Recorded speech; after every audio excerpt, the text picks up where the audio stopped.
মৰমৰ ছাত্ৰ ছাত্ৰীসকল 2024 চনৰ কোশ্চিন পেপাৰৰ পৰা পাঠীগণিতৰ তোমালোকৰ 42 লৈকে মই কৰি দিছো আজি 43 পৰা আৰম্ভ কৰি যিমান দূৰ পৰা যায় মই কৰি দি আছো তোমালোকে চাবা লাইক কমেন্ট শেয়াৰ কৰিবলৈ নাপাহৰিবা আমি আৰম্ভ কৰিছো 42 কি আছে ইয়াত তোমালোকৰ ইয়াত এনেকৈ দি আছে যে যদি a by b ভগ্নাংশটোত a equal to b minus 3 আৰু a plus 10 by b equal to ab equal to 10 by 7 তেন্তে ab a is to b হ'ব তাৰ মানে a by b ৰ মান আমাক উলিয়াব লাগে আমাক দিয়া আছে কি অলপ আমালোকক দিয়া আছে এইটো আমালোকক দিয়া আছে এনেকা a plus 10 by b minus a by b is equal to কিমান আছে 10 by 7 10 by 7 এটো দিয়া আছে ফাইন which again implies এতিয়া আমি কৰিম কি এইটো সাইডত লসাগু উলিয়াম b আৰু b লসাগু আমাৰ b এ হ'ব এতিয়া b b ৰে হৰণ কৰিলে 1 হ'ব তেনেহলে আমি সেম টু সেম লিখিম a plus 10 minus এটো আমাৰ কি হ'ব a হ'ব which is equal to কি হ'ব তেনেহলে 10 by 7 implies ইফালে তোমালোকে লক্ষ্য কৰিব পাৰিছা minus a plus a cancel গল তেনেহলে ইয়াত থাকিলে আমাৰ 10 by b is equal to 10 by 7 আকৌ তোমালোকে লক্ষ্য কৰিব পাৰিছা আমি কৰিম কি ওপৰত 10 এই পৰা ওপৰত 10 কাট খালে তেনেহলে কি আমি লিখিম implies তেনেহলে b ৰ মান কি থাকিল আমাৰ c dash 7 এইটো তেনেহলে b ৰ মান যদি 7 এতিয়া এৰ মান উলিয়াব লাগে এৰ মান উলিয়াবৰ কাৰণে আকৌ তোমালোকক বেলেগ আন এটা ইকুৱেচন দিছে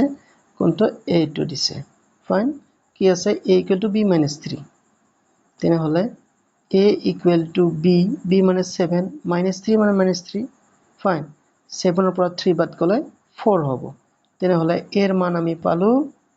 4 আৰু b ৰ মান পালো 7 আমাৰ ৰিজাল্ট হ'ব তেনেহলে 4/7 অপচনটো আছে নহয় নিশ্চয় আছে তোমালোকৰ সি নাম্বাৰ তোমালোকে লক্ষ্য কৰিব পাৰিছা অপচন সি এটো ৰাইট আনসাৰ আমি গৈছো নেক্সট কোশ্চেন লৈ এবাৰ নেক্সট কোশ্চেন এবাৰ কি দিছে তোমালোকক এটো ৰব মই অলপ ডাঙৰ কৰি লৈছো তোমালোকৰ যাতে সুবিধা হয় যদি এটা বৰ্গৰ প্ৰতিটো বাহুৰ মাপ 1/3 হ্ৰাস কৰা হয় একচুয়ালি ইয়াত হ'ব লাগিব 1/3 লৈ তেন্তে বৰ্গটোৰ কালি হ্ৰাস হোৱাৰ পৰিমাণ নিৰ্ণয় কৰা 1/3 ফাইন তেনেহলে আমি ইয়াত কৰিম কি বৰ্গৰ বাহুৰ মাপ 1/3 হ্ৰাস কৰিছে তেনেহলে আমি লিখিব পাৰো ইয়াত এনেকে বৰ্গৰ ক্ষেত্ৰত ইয়াৰ কালি a ইকুৱেল টু কি হ'ব তোমালোকৰ a স্কয়াৰ ৰাইট আচ্ছা এতিয়া নতুন কালি তোমালোকৰ কি হ'ব a 1 দিয়া তোমালোকে তেনেহলে a স্কয়াৰ মানে প্ৰত্যেকটো বাহু আমাৰ কি কৰিছে 3 গুণ কি 1/3 কৰিছে নহয় বাৰু 1/3 কৰিছে 1/3 মানে 1/3 নাই 1/3 পাৰ্ট অফ a তাৰে এবাৰ স্কয়াৰ দিবা তেনেহলে কিমান হ'ব 1 স্কয়াৰ কৰিলে 1 আৰু 3 স্কয়াৰ কৰিলে 9 ইফালে হৈ গল আমাৰ a স্কয়াৰ এতিয়া তোমালোকে জানা যে a স্কয়াৰ মানে কিমান হ'ব এই a স্কয়াৰ মানে হৈছে আমাৰ a তাৰমানে তোমালোকে এবাৰ a লিখিবা তেনেহলে আমাৰ কি হ'ল এই a1 মানে নতুন কালি আৰু পুৰণা কালি কেনেকা হ'ল ইহঁতৰ অনুপাত তোমালোকে 1 টো যদি ইফালে লৈ আহা তোমালোকে লিখিব পাৰা implies a1/a is equal to 1/9 1:9 হ'ব সো যাকচোন অপচনটো আছে নে ইয়াত এক নৱমাংশ তোমালোকে চাইছা এই যে ডি নাম্বাৰ অপচন হয়তো তোমালোকে বুজিব পাৰিছা মই যেটো কৈ দিছো এইবাৰ তোমালোকে আহা কোশ্চেন নম্বৰ 45 লৈ আয়তকাৰ ঠাইৰ এটুকুৰাৰ কালি 6016 বৰ্গ মিটাৰ আৰু প্ৰস্থ ইমান কালি দিয়া আছে আৰু প্ৰস্থ দিয়া আছে প্ৰতি মিটাৰত ইমান টকা মূল্যত ঠাই টুকুৰাৰ বেৰ দিয়াৰ খৰচ বেৰৰ কথা কৈছে আয়তকাৰ ঠাই না মই তোমালোকক বুজাই দিছো ৰবা এইটো হল তোমালোকৰ আয়তকাৰ ঠাই ফাইন ইয়াৰ প্ৰস্থ আৰু দৈৰ্ঘ্য কিমান দিছে ৰবা ইয়াৰ প্ৰস্থ তোমালোকৰ আছে 22 মিটাৰ প্ৰস্থ মানে তোমালোকৰ এইটো এটা আছে তোমালোকৰ 22 মিটাৰ আৰু তোমালোকৰ কালি মানে ভিতৰৰ অংশটো কিমান আছে তোমালোকৰ 616 বৰ্গ মিটাৰ বুলি দিয়া আছে ইয়াৰ চাৰিওফালে এতিয়া বেদ দিব লাগে আৰু বেৰত কিমান খৰচ হ'ব তাক আমাক উলিয়াব লাগে মানে তোমালোকে তো জানাই ফৰ্মুলাটো ইউজ কৰিবা যে আয়তৰ কালি A is equal to কিমান length into breadth মানে কালি তোমালোকৰ দিয়া আছে 616 আৰু length আমাক উলিয়াব লাগে নাই b ৰ মান তোমালোকৰ 22 দিয়াই আছে ফাইন এইবাৰ আমি কৰিম কি কাটাকাটি কৰিম কেনেকৈ কৰিম বাৰু মানে চোৱা ফাৰ্ষ্টতে আমি 2 দি কাটিবলৈ চেষ্টা কৰিম 2 11 22 আৰু 2 3 গুণ 6 একক হৰণ নাযায় শূন্য দিবা 16 হল 2 8 গুণ 16 আচ্ছা আকৌ এইবাৰ কৰিবা কি তোমালোকে 11 দি কাটিবা মানে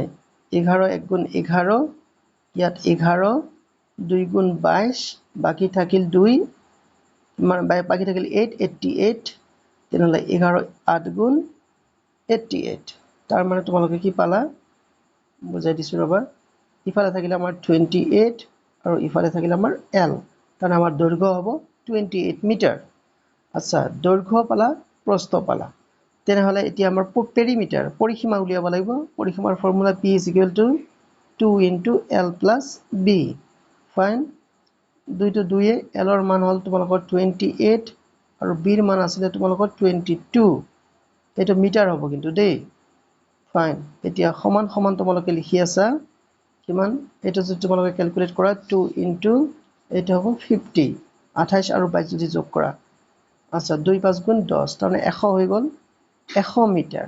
এতিয়া তোমালোকৰ খৰচ উলিয়াবৰ হলে 1 মিটাৰত কিমান খৰচ বুলি কৈছে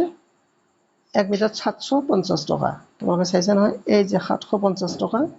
1 মিটাৰত খৰচ তেনেহলে 100 মিটাৰত কিমান খৰচ হ'ব এবাৰ আমি লিখিম নিৰ্ণয় খৰচ এক্সপেন্ডিচাৰ বা স্পেন্ডিং কিমান হ'ব আমাৰ 100 into 7.5 তেনেহলে যদি আমি পূৰণ কৰো আমাৰ ৰিজাল্টটো কি হ'ব